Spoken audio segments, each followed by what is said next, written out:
ஜனவரி மாதத்தில் கமாடிட்டிகளின் குறியீட்டை பார்த்தால் கடந்த 25 ஆண்டுகளில் இல்லாத அளவுக்கு மிகப்பெரிய அதிகரிப்பை கண்டது. இதற்கு காரணம் மிகவும் வலுவான பொருளாதார நடவடிக்கைகளும் உலக அரசியல் அபாயங்கள் ஆகும்.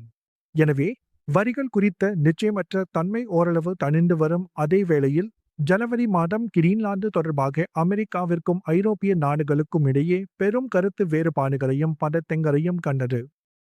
அந்த நேரத்தில் டென்மார்க் மற்றும் நார்வே போன்ற பல ஐரோப்பிய நாடுகளும் அமெரிக்க கருவூல பத்திரங்கள் மற்றும் அமெரிக்க டாலர்களை வைத்திருப்பதை குறைப்பது பற்றி பேசின. எனவே யுஎஸ் டாலர் குறித்து நிச்சயமற்ற தன்மை இருக்கும்போது பொதுவாக டாலர் உயர்ந்தால் கமாடிட்டி குறையும், டாலர் குறைந்தால் கமாடிட்டி உயரும். எனவே சில ஐரோப்பிய நாடுகள் தங்கள் டாலர் இருப்புகளை குறைக்கக்கூடும் என்ற எதிர்பார்ப்புகள் இருந்ததால் அமெரிக்க டாலர் பலவீனமடைந்துள்ள நேரத்தில் வெள்ளி, தங்கம் மற்றும் பிற விலைமதிப்பற்ற உலோகங்களில் மிகப்பெரிய ஏற்றத்தை கண்டோம். எனவே கிரீன்லாந்து தொடர்பாக அமெரிக்காவிற்கும் யூரோ பகுதிக்கும் இடையே பதட்டங்கள் உச்சத்தில் இருந்த நேரத்தில் மதிப்புமிக்க உலோகங்களின் விலைகள் அதிகரித்ததை கண்டோம். மேலும் தாமிரம், அலுமினியம் போன்ற பிற உலோகங்களை பார்த்தால் அவை பற்றாக்குறையாகவும் அதிக தேவையுடனும் உள்ளன, குறிப்பாக ஏஐ மற்றும் பிற தொழில்நுட்ப பயன்பாடுகள் காரணமாக.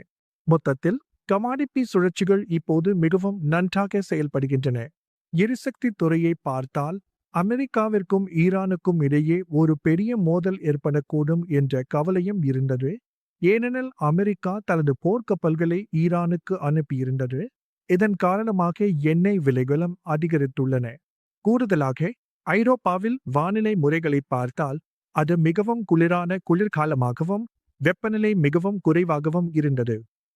இதனால்தான் இயற்கை எரிவாயு விலையிலும் அதிகரிப்பு காணப்பட்டது.